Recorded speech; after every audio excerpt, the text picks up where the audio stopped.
Welcome, welcome to Homeschool Moms Unfiltered. I am your host, Megan, and my amazing co-host is... Hey, I'm Amanda. Hello. We are your messy, imperfect homeschool mom friends, kind of like last week where Amanda had tech issues that we didn't discover until it was too late to re-record. So yeah, sometimes we do that. We're sorry about the sound quality of the last episode, but we tested, we did our best. We think we've got it fixed. So hopefully all is well. Yeah, I still have no idea what went wrong last week. I'm just glad that it seems fixed because I am seriously not tech savvy, right? And restarting my computer and like unplugging and plugging everything back in is about the extent of my tech skills. So Mm-hmm. hopefully, this is fine, right? And anyway, we're here. You're here. We're here. We all made it. And that's what really matters, right? Yay. So Yes. if you're new We're so around here, we are a secular progressive podcast for current and prospective homeschoolers. We believe that everyone is entitled to due process. We believe that just because you get louder doesn't mean you're telling the truth. Looking at you, interview. Trans rights and women's rights are human rights. Separation of church and state is still a really good idea. And like, honestly, so much more. We could do an entire episode on all of the things that are wrong, but we won't. We're going to do an episode about something else. So much more, right? It's just exhausting. Every day it's like getting hit by a new bus of news media, it's just too much. So if all of our values sound like a breath of fresh air to you in the homeschooling world, where you are constantly trying to fix your face at social events, led by the long denim skirt contingent and the maha trad wives, we've got you. We have a whole community of progressive, like-minded homeschool peeps that can't wait to meet you.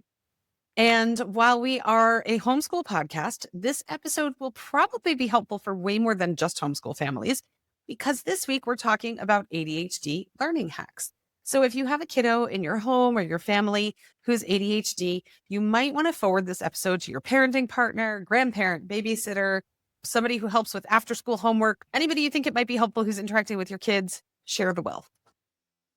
Yeah, totally. I think that's so true. And a lot of these tips, like even just the idea of thinking beyond kind of like the standard classroom or educational system will really be helpful for anyone who loves a kiddo who has to deal with the world a little bit differently because of these things, whether they're homeschooled or in a brick and mortar school, right? But before we dive in, we like to keep it real around here.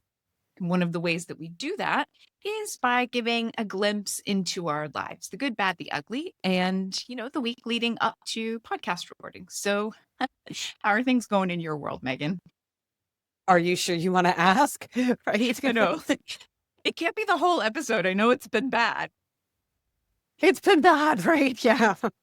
I can't say a week. I mean, it's been a week since we podcasted, and some of my week was great, right? My kiddo came home from his trip to Greece and Turkey, which was amazing. And we went out for a meal and I got to hear all about his trip and all that. So that stuff was great. I've just had like a really rough 24 hours, right? I mean, anybody who's listened to us on the regular knows that we are doing all sorts of paperwork to change our immigration status and our residency and all this kind of stuff. And like, that's just not easy, right? It's a lot of paperwork and a lot of steps, and there's a lot to do. So we've been in the process of that. And yesterday I went to FedEx here in Hungary and it did not go well. And I did not get to mail the paper that I needed to mail. Today started a 4-day holiday weekend. So that's really bad news. And I ended up ugly crying in an Uber on the way home. So that was yesterday. And I was like, okay, yesterday was my daughter's birthday. So last night we went to Drag Queen Bingo for her birthday. We had a great time. I was like, I'm turning over a new leaf. Things are going to be good. We had a great time. And then something fell and broke, not as a result of us, like it fell off the wall in our Airbnb where we're staying. And our host has been less than understanding about that and somehow seems to think that we intentionally like climbed up on a wall to destroy a light fixture. And I'm like, it just fell down. Like, I didn't install it. I can't tell you what happened. All I can tell you is it scared the crap out of us when it fell. So it's been rough. I cried again today. So there was that. Yeah. So, but it's okay. Afterwards, we went out for sushi to like some all-you-can-eat sushi thing with a bunch of people from the homeschool hub that we're here with. And then we went to the park and yeah, now we're podcasting. I always love podcasting. So like, once I get into it, I'm like, okay, it kind of turns my day around, but sushi in the park definitely turned my day around a little bit too. So I'm just hoping tomorrow like breaks the string of that luck. Like it's got to stop because it's been a rough 2 days. I'm pretty tired. Yeah. So how about you? Well, I mean, I feel kind of like an ass, but things are going pretty well in my corner of the world. So I'm sorry.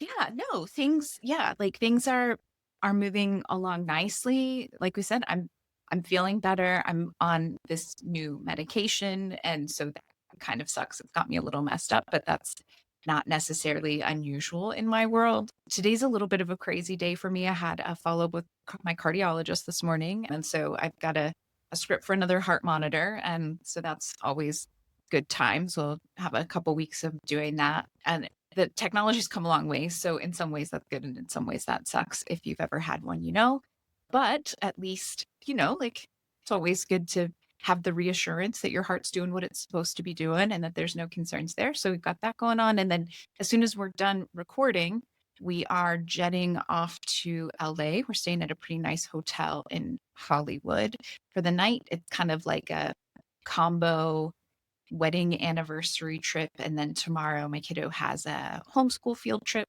It's a whole behind the scenes tour and something at Warner Brothers Studios. So that should be actually a lot of fun.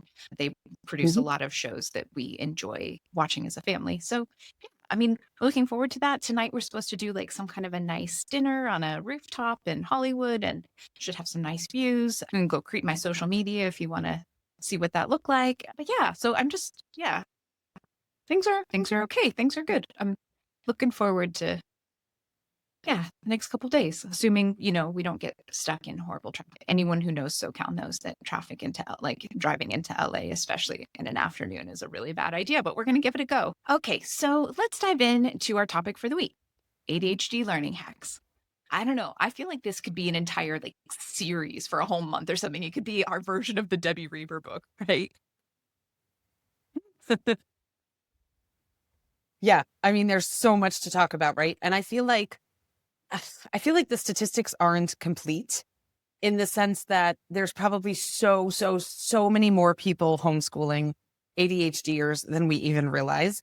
Number one, because we've got so many misdiagnoses. Number two, because diagnoses are so hard to get, right?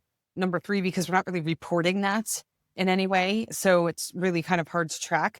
And I am not suggesting that we should start an ADHD registry by any stretch of the imagination, because we seem to be going down that road with autism, and I am not in favor. So I'm not suggesting at this point I want to track anything, because I feel like where it would have been helpful in the past, now it would be used for nefarious purposes. So, but I do feel like within the homeschool community, you just have this massive ADHD population. And so it's definitely something to talk about. And I feel like part of the reason for that is because the typical school setup oftentimes doesn't work for ADHDers. And so you have more and more coming home because parents are realizing that their kiddos just need something completely different. But then they're like, okay, I know they need something different, but what the hell am I supposed to do now?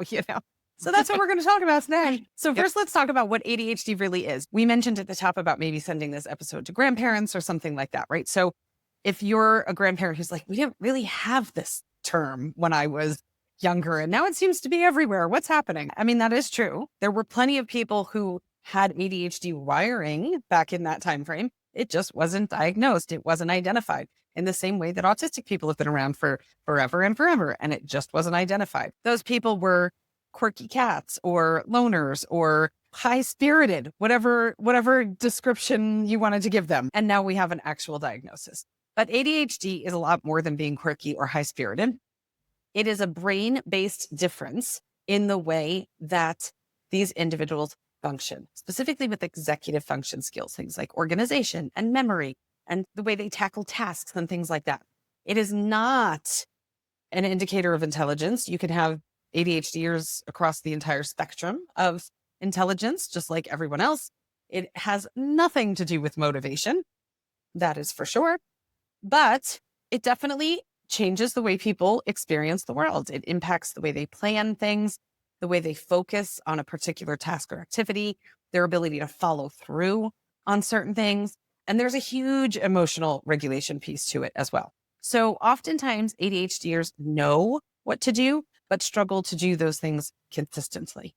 And so, Yeah, it is a neurological brain difference. It is not red food dye. It is not crap parenting. It is none of these things. It is a neurological difference. Yeah, it's truly a difference in the way that your brain is wired. And so like how does that affect learning, right? You see that with attention regulation. It can be hard to focus on boring stuff, but there's this amazing ability to hyper focus on the favorite things. We have all seen this in practice in someone that we know. You can have issues with impulse control. There can be challenges with blurting or interrupting. And a lot of times you will see this like ding before thinking, which again, it can be frustrating for those people who are not wired this way, but they're not doing it to be rude, right? Like it is the way that they're wired. Just like being right-handed or left-handed. Someone doesn't write with their left hand because they want to be difficult. Like they write with their left hand because that's how they're wired. Also have issues with working memory. So this is that piece where you're like, I really feel like they should be able to do 3 or 4 step directions by now, and it's just not happening. Those are working memory issues in practice. You know, there's this extra piece it's a little harder to really put your finger on, but tasks can start to feel overwhelming even when it's something that they really want to do, right? It's all of the moving pieces and the parts and all of the steps. It can just start feeling overwhelming even if it was their own idea or something they're really interested in and they want to do. And so again, it's this, how does that impact the actual learning? And then Megan mentioned this as well, but that emotional regulation, big feelings, frustration, rejection sensitivity, quick emotional shifts, all of those things can be challenging in an education environment where you're learning, which means you don't know everything, right? You're going to come up against things that you don't know or things that you have to practice or you have to work on. And so these big feelings can make some of that extra challenging. Mhm. I liked the one that you pointed out too about starting tasks can feel overwhelming. And I think when it comes to homeschooling, we see that a lot where people say, I asked them to do X, Y, and Z, and it didn't get done. And there's this extreme frustration about that. And there could be a whole variety of reasons with that. But sometimes it's that thing of like just taking that first step feels like you're jumping the Grand Canyon. Once you take that first step, it's like, okay, I've got this. But that first step can feel absolutely monumental, or it can be challenging to identify what the first step is. Like, I have this big nut to crack. Where do I even start? What do you do first? And so there's a lot of ways that these things play out in the world of homeschooling. And we really just kind of have to step back and, like, in that case, think like, well, what were the instructions that I gave? What support was there? What sort of task breakdown was there in order to take this big nut and make it into smaller pieces? So there's definitely a lot going on there when we're homeschooling our amazing ADHDers. So we touched on it a little bit before about some myths when it comes to ADHD. Oh my, right? Like they just need more discipline. I just saw something about that the other day where somebody was saying, like, I can't get my kid to do any schoolwork. And they kind of went into some examples. And then they said, well, they're a totally different kid when they're playing Minecraft or they're riding their four-wheelers or they're doing this or they're doing that. And I'm like, well, yeah, because they enjoy those things, right? So there's no reason that you can't enjoy learning too. There's ways to make it work. And so perhaps there are ways that you could change it up and get them their content and get them to engage in a way that works better for their brain wiring. But the number of comments below that were like, "We don't do your work, then you don't four wheel," right? And I get that there's a piece of that too. There's a piece of reality, like first this and then this. But that kind of nibbled at me as far as that, like, they need more discipline thing. And it's like, oh, okay, well, why don't we figure out what's happening there? Because the reality is ADHD is hugely fed by the dopamine response in the brain. And so when kids are playing video games, when kids are doing a high energy activity like four wheeling or something like that, the dopamine feedback is huge. And it's like this, like the floodgates open and then they're feeling amazing and they're not getting that dopamine feedback when you're doing schoolwork a certain way. So how can we get that dopamine response and get that chemical reaction going when they're doing other things as well is really what it boils down to. Discipline, not so much. Dopamine, yes, lots of that. Okay. Not to say you should never discipline your kids, but that's not going to be the sole solution when it comes to getting an ADHD kiddo to be on board with doing something that they might not necessarily otherwise be on board with. Another one is like they can focus when they want to. Well, yeah, that's kind of true, right? I mean, Amanda said it. They're amazing at focusing on stuff that they're into. And I mean, to an extent, I think a lot of people are like that. But for ADHDers, it's like so much more extreme, that ability to hyperfixate on something that's interesting. And then the complete paralysis when it comes to stuff that is not interesting.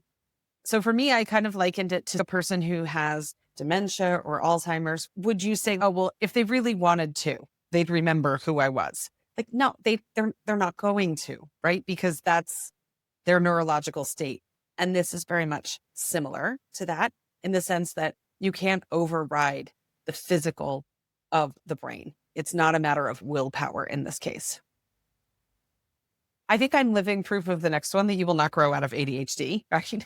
we all have plenty of adult relatives who are at Thanksgiving dinner shaking their leg under the table like this because they have to sit through dinner and it's like, right? And their leg is tapping on the floor, or somebody in a meeting who's flapping their pencil between their fingers and it's like tap, right?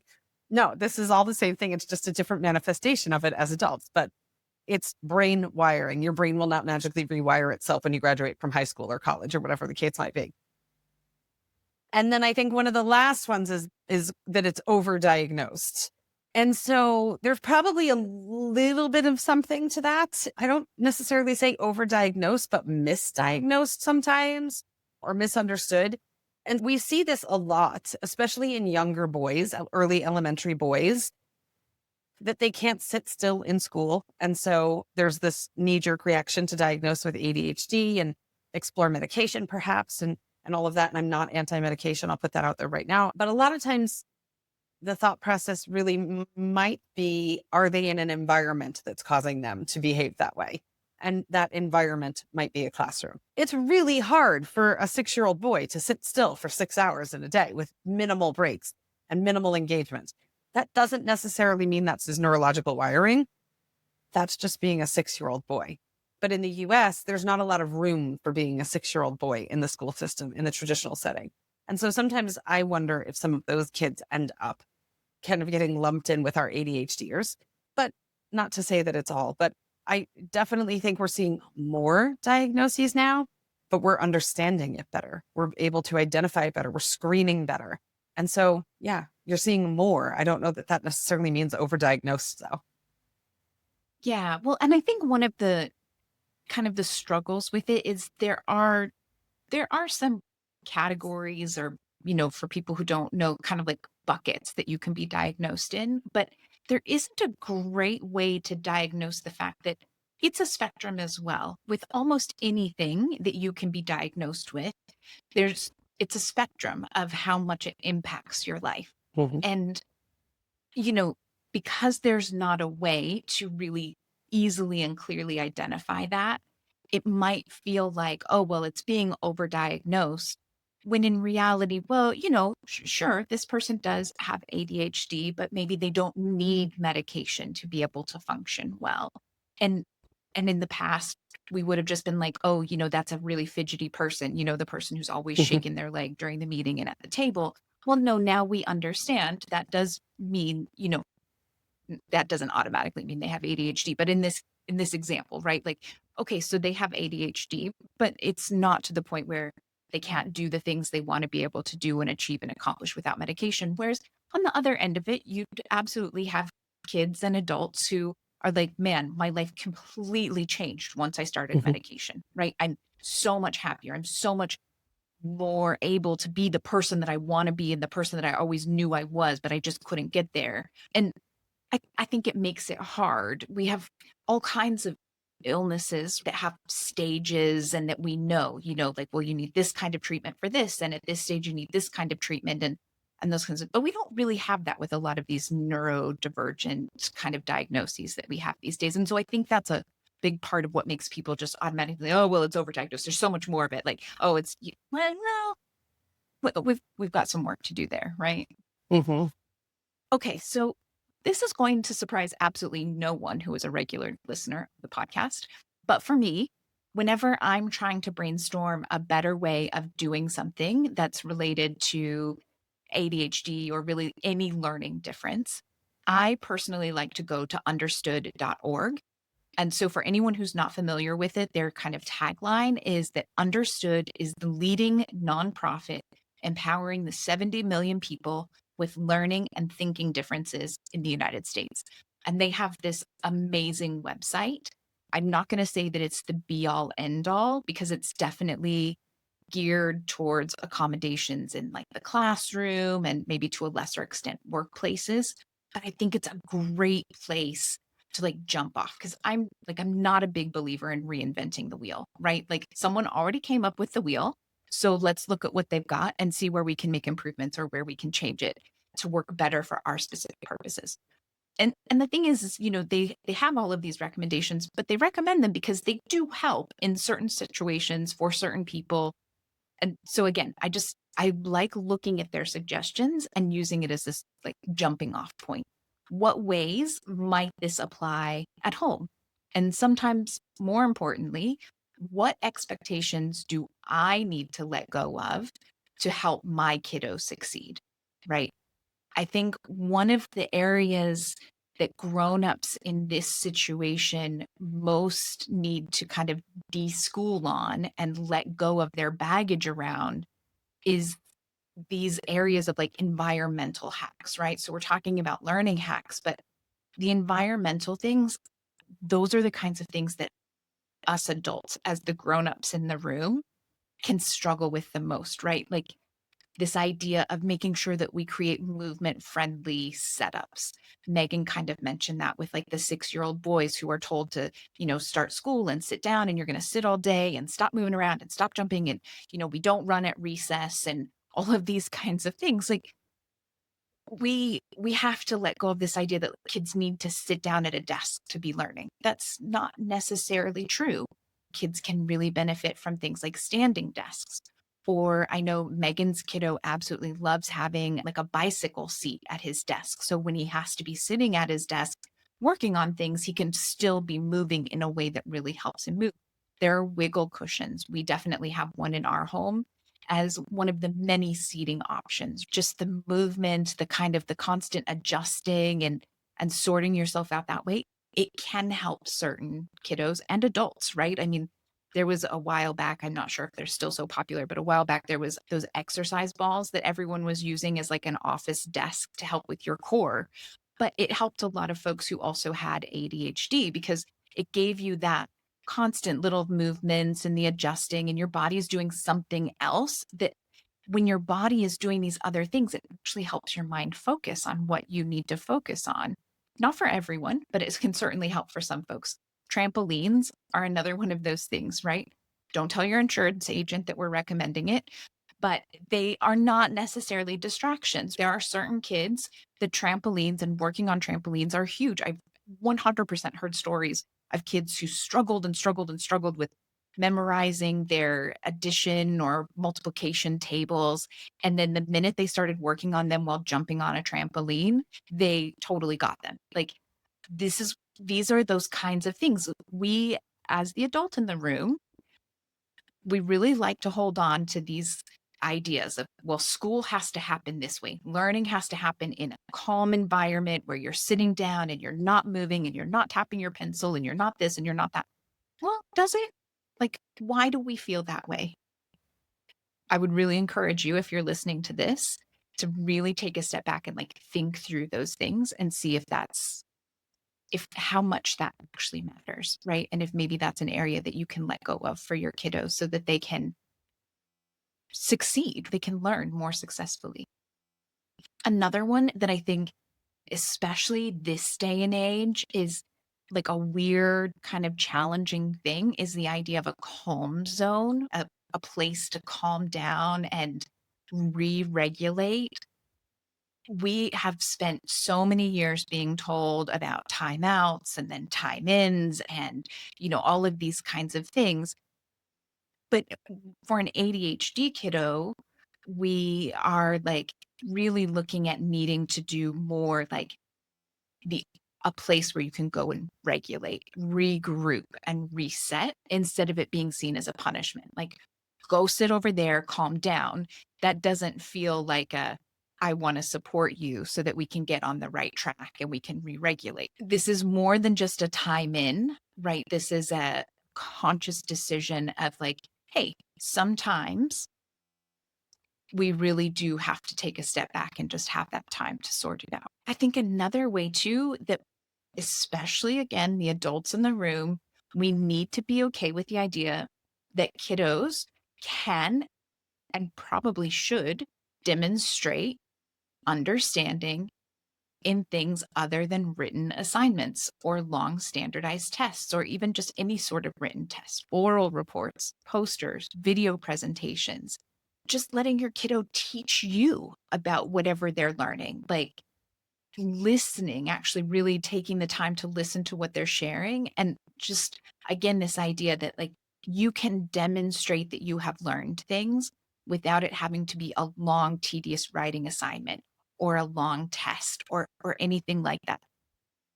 In your real life as an adult, I don't imagine that you have had to create a 5-page written assignment on something to prove that you knew what you were talking about with your boss or the team that you're leading. You did not have to sit down and do an online standardized test for 3 hours before you were allowed to give a presentation about something.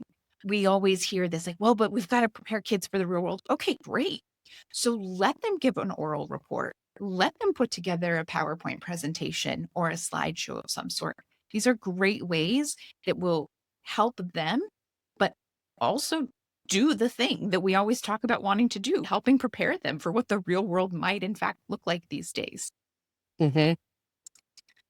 And then the last thing that really goes along with this, like that I think, again, the grownups, the caregivers that are listening really need to think about and let go is the idea of like, make sure that you are giving credit for work done instead of taking away points or being frustrated about what isn't done, right? Like they didn't get it done on the timeline that you gave them, or they only got half of it done. And so, they don't get credit for any of it.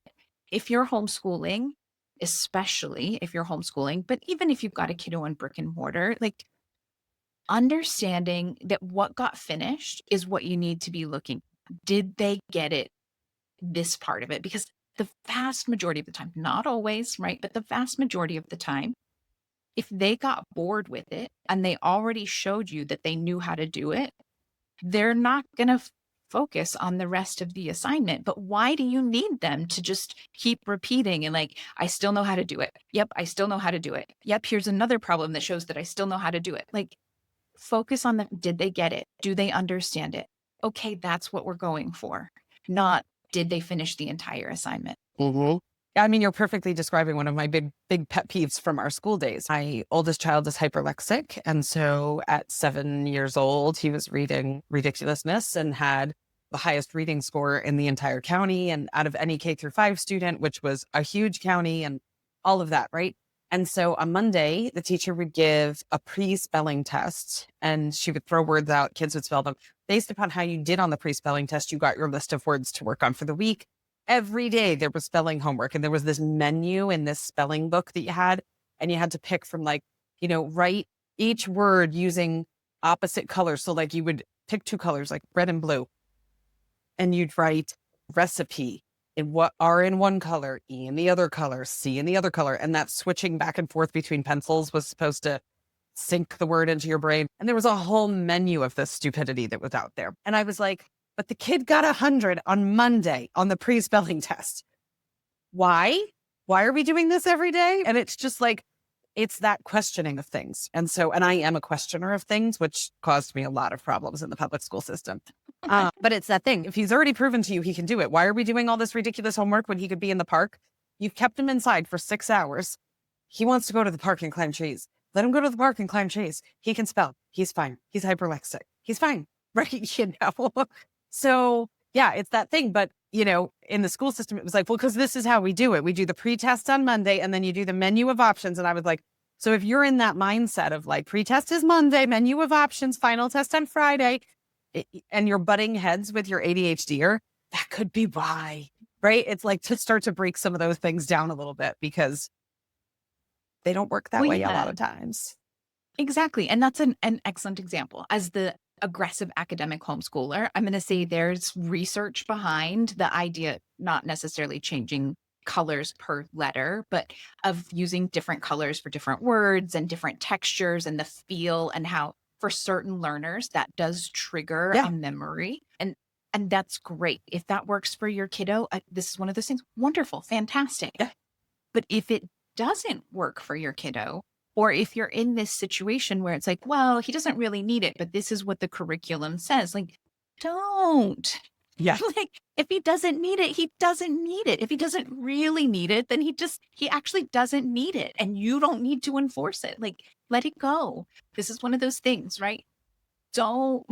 Truly, so much of the learning hacks, there are some things that are like, oh, okay, I hadn't thought of that, or we should do that. But so much of all of the learning hacks we're going to share are really about the grown up letting things go and just embracing who their kid is and what they can actually do and supporting that. Yeah. Totally. I totally agree. All right. So we have some more stuff on the topic. Super excited to discuss things about culture, scheduling, all that jazz. But we wanted to remind anyone who is new to the podcast that we offer homeschool coaching. So we will drop a link in our show notes below. If you're catching this clip on social media, send us a DM and we'll get you there. But we offer personalized coaching sessions on everything from navigating the California charter system, that's Amanda's jam, to choosing the right curriculum for your learner, that's also Amanda's jam, to building a hack school transcript, that's me, cutting the cord to traditional education and taking the leap into unschooling, me. So yeah, you name it, between us, we can help. So we do sessions individually with parents. Sometimes parents are a little bit unsure and they're kind of looking to mix together a bunch of styles. And so then we'll do sessions together with parents. But for me, that's some of the favorite work that we do. I love all of it, but like, I love it when we get to do that because we get really good ideas going. And then when we hear back from parents who are like, it worked, that thing worked, I'm like, yes, right. It's pretty exciting. So yeah. So come hang out with us. We would love to brainstorm things that are just so super specific to you that it goes beyond kind of the higher level stuff that we talk about in the podcast. Yeah, no, absolutely. And I mean, you've mentioned it before, but I think we both agree, right, that it's the strength of our partnership, right, is with me being so far on one end of academic aggressive homeschooling and you being on the other end with this loosey-goosey unschooling. Like we really have just about everybody's bases covered, right? So whether you're at one end or the other end or somewhere in the middle and you want to pick and choose between kind of both of our styles, you know, we have it covered and we can totally help you. So definitely schedule a session anytime you need some help making decisions, when you're doubting whether or not you're doing the right thing, when you're like, oh my God, I've done the wrong thing, I'm certain of it. We can help you retool if you need, or we can just reassure you that you're doing an amazing job because the vast majority of the time you are totally on the right track. And maybe we can help you come up with some tweaks, but for the most part, you are totally doing it. And we are just here to help and support as much as possible. A little tweaking, a little refining, a little group brainstorming. It's all good stuff. Yeah. I like it. All right. So let's get into some learning hacks. Some of these are really big in my house. Sometimes some of the learning hacks, some might work for your kiddo, others might not, right? Every kid is different. Can I just say, kind of soapbox for like 35 seconds? Like the number of posts, and I get it. People are new and they're learning and you have to start somewhere, right? So I totally get it. But the number of posts that are like, is there a curriculum that's good for an autistic kiddo, an ADHD, and I'm like, they're individuals. It's just like anything else. There's characteristic traits that kind of go across the spectrum of people who are autistic or who are diagnosed with ADHD, who are dyslexic, but they're still individuals. You can't take 100 of them and apply the same thing to all 100 kids and expect them to all come out with this amazing experience. And so it's like, so some of the hacks might work for some kids, some might not, but you have to, that's parenting, right? You try things, you tweak, you refine. It works for a while. It stops working. Those are the worst, right? Like, man, we were on such a roll and then it stopped working. But yeah. So first up, multisensory is magic. The more sensory input that you can get going on, the better in a lot of cases for a lot of ADHD kiddos. So what does that look like? When they're young, it looks like it being super duper tactile, letting them do spelling words and shaving cream on a cookie sheet, sand on a cookie sheet, all that kind of stuff. The mess is killing. Like I'm starting to sweat thinking about how messy that would all be. But yes, it's a good idea. I will get over it. Okay. Right. And it's not like you just trying to be like the Pinterest parent. There's a reason why these suggestions are out there and why they're so prolific is because oftentimes they work. People who make letters out of sandpaper, cut them into strips and kind of make a letter board or a little booklet with all the different letters made out of sandpaper so kiddo can touch them. That tactile input is massive, especially when we talk about dopamine release and stuff like that. It's huge. Amanda mentioned my kiddo and his wobble board and his bicycle seat and all that kind of, a spinning chair. You give my kid a spinning chair, like at the doctor's office, the stool that spins and raises and lowers. And it's like always a joke. I'm like, did you go to medical school? You're going to have to turn that over to the doctor. That is his ultimate sensory input. He loves those. Fidget toys, huge. We have an entire bowl of fidget toys on kiddo's desk and he's got his favorites and he'll burn out on one and switch to another one. There's one that he pretty much always has with him. So yeah, fidgets are popular for a reason. Another one that people don't talk about as much, but gum chewing is a huge sensory input. And it's as long as you can tolerate the occasional bubble blowing and the sometimes chewing like a cow because they forget and it just starts happening and you're like, could you not? But gum chewing is a huge sensory input. It's a big OT suggestion for SPD kiddos, for ADHDers. And so if you can get some gum that meets your dietary standards as far as, I know sugar-free, but then they put other crap in it and whatever, but find something that works for your kiddo because that can be a really good one as well. Another thing are micro lessons. If you are expecting, especially a young kid, to sit down for 30 minutes, 45 minutes, an hour, you will end up posting in a Facebook group about how frustrated you are that your kid can't stay focused. And we will sit there and be like, how old are they? And you'll say they're 6 and they have ADHD. And we'll be like, well, then that's the problem, right? It's just too long. It's way too long. So a quick 10-minute thing. There's also a dopamine reaction to racing and having that moment of like, we have to get to the finish line. So something like, do you think we could do this in 10 minutes or less? Oh, you've just totally initiated the ADHD brain when you're like, I'm setting a timer. Let's race the clock. Huge. And that could be for things like cleaning your room or folding your laundry and stuff like that as well. Showering, all that kind of stuff. And then there's a break. And the break is the next level of reward after the dopamine of the activity. The break is it's something that they love. It's something that they enjoy. All that. And it's the reward for having accomplished the thing that you just set out to accomplish. What better feeling than that? Love it. Gamifying things. There's a reason why kids love these games, right? There's a lot of stimulation to them. There's rewards in them. It's very psychological, the way that they kind of infiltrate a kid's minds.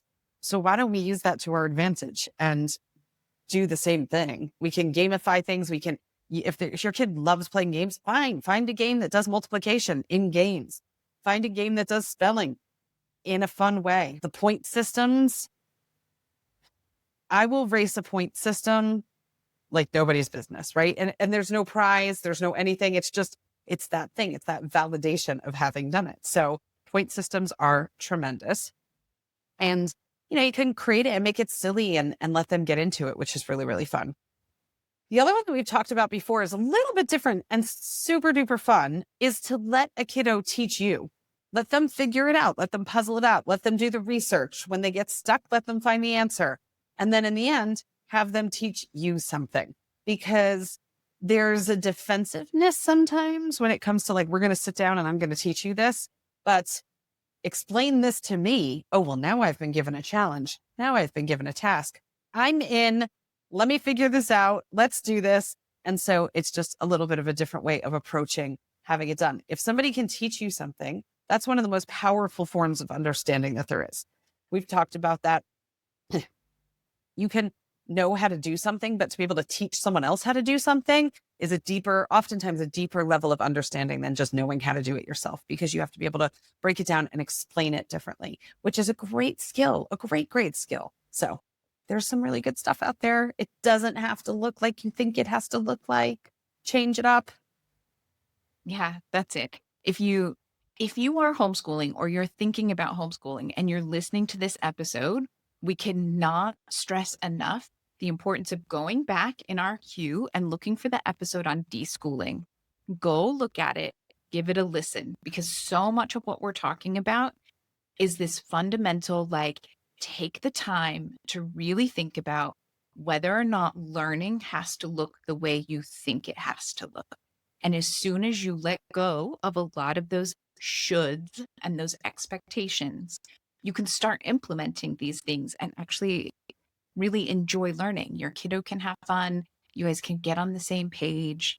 I truly like just it's hard. It's hard to let go of those expectations. We all do it. I would think you'd be hard pressed to find anyone who's like, "Oh, no, I don't try to live up to anyone's expectations ever at all. It never occurred to me." Everyone has some place, some part in their life where the shoulds kind of get the best of them from time to time. But if you can let go of that, you can really start implementing a lot of these things.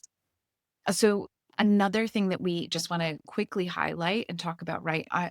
This idea of the importance of emotional regulation and supporting executive function, because these things are going to be so important in helping out in this situation. So, that idea of start with connection, right?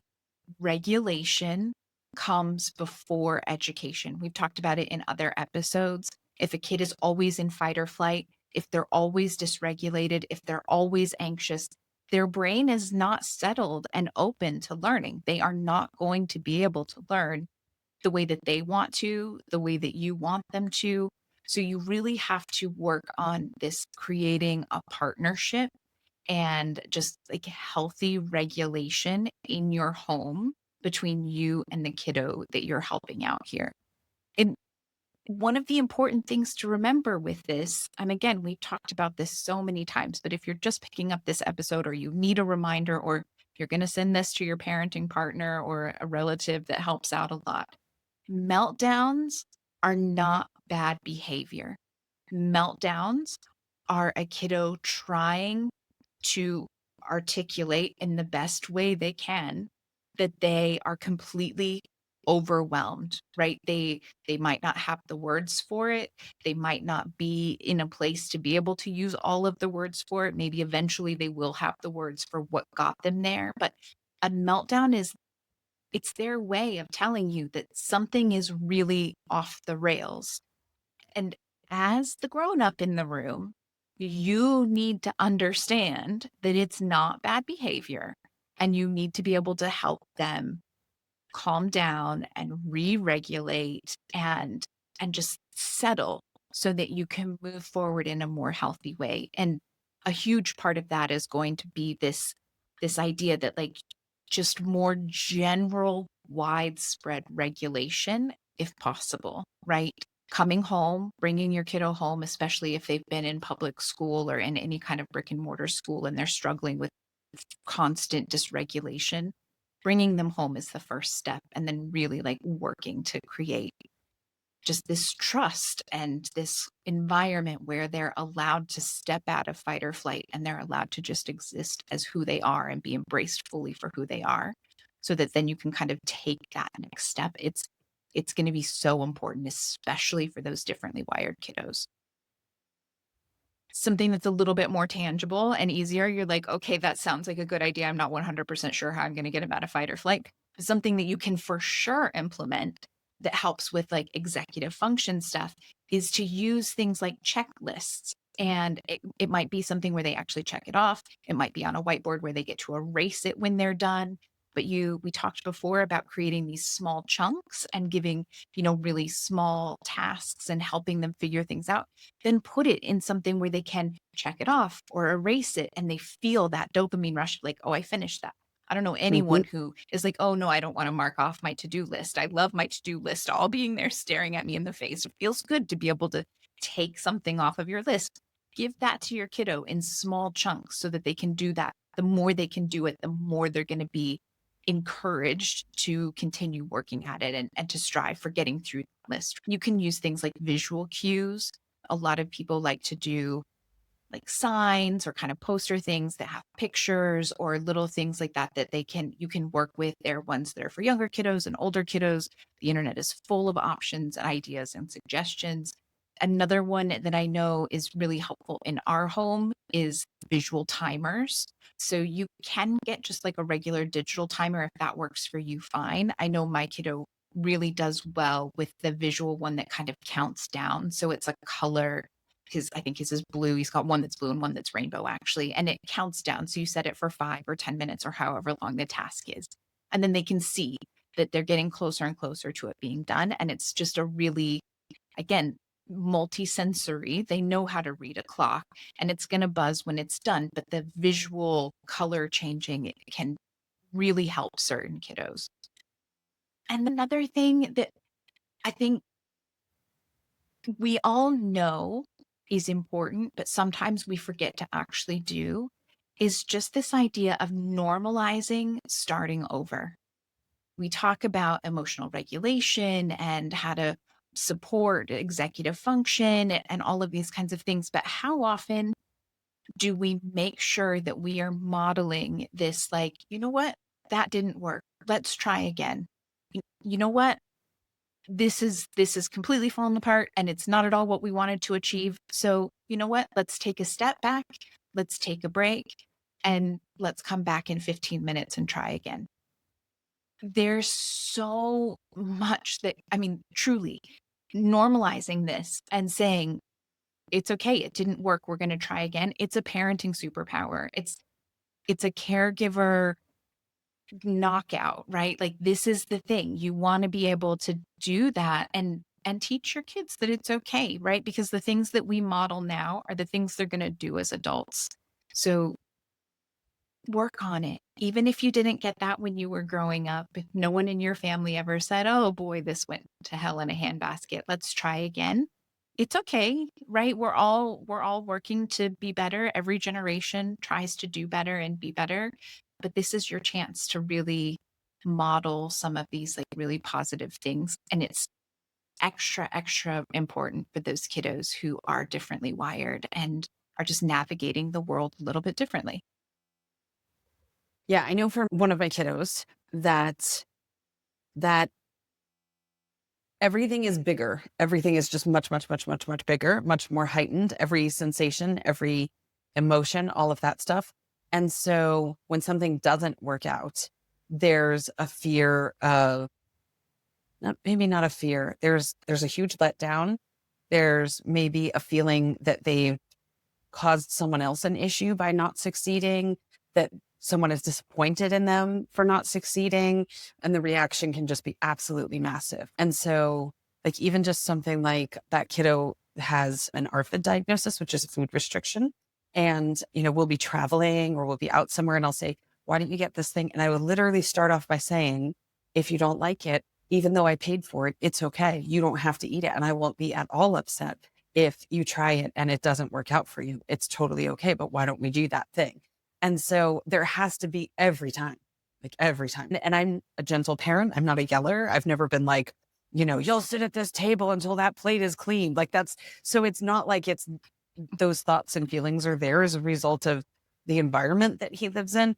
That's there because of how his brain works. And so I have to be super aware of the fact that those emotions are happening and kind of get out in front of them. The other thing that I was thinking when you were talking about checking things off for that same kiddo, the checking things off helps with memory issues because they're huge for him. He likes to joke that he's like a goldfish with amnesia. For any Ted Lasso fans out there, you'll get the goldfish reference. But so he'll do things like he'll make dog biscuits for his service dog, or he'll make banana bread, which is one of his chosen foods. And I would write out the recipe for him. And then he would look in the bowl and he'd be like, well, there's wet stuff in there, but I don't know what stuff that is. Is it egg? Is it oiled? And like, I can see the egg because there's a yolk, but is that clear stuff? Is that oil or is that part of the egg? Did I add this? Did I add that? He has no clue, even though he's just done it. And so having that checkbox allows him to also keep track of what he has and has not done, because a lot of times he can't remember. And then when he can't remember, he gets frustrated or he gets down on himself or he gets he kind of spirals and he doesn't know what to do. So having that there, not only do I totally agree on the dopamine rush of crossing things off your to-do list, but it can also just help you go. I mean, I'll literally be out sometimes and I'll run my tongue across my teeth. I'll be like, yeah, I did. I brushed my teeth. Like you do some things sometimes and you can't even remember it. I'm like, I'm pretty sure I brushed my teeth. Did I brush my teeth? So sometimes having those things there as kind of just a support structure is super duper helpful. Well, yeah. And if you have an older kiddo, I don't know if you remember the name of it, but I know that there is an app out there that can make it really easy for you to be able to put like your daily tasks that you like check off or those kinds of things, right? A friend of ours uses it. And so I remember her talking about how helpful it was for her.